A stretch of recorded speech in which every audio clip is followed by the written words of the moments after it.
Welcome back to our YouTube channel. In this tutorial, we will guide you on how to put the display and automatic option on Facebook, specifically on your PC. Adjusting your display settings can enhance your browsing experience and make it more convenient. Let's dive into the steps. Step 1. Open Facebook on your PC by visiting facebook.com and logging into your account. Step 2.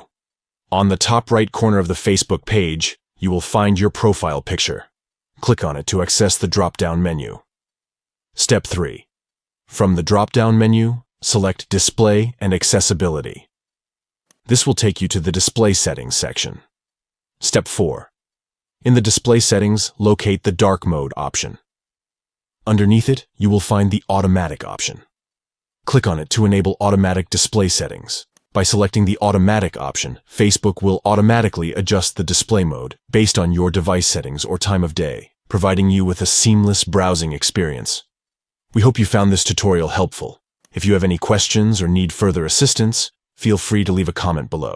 Don't forget to like and subscribe to our channel for more useful tutorials. Thank you for watching.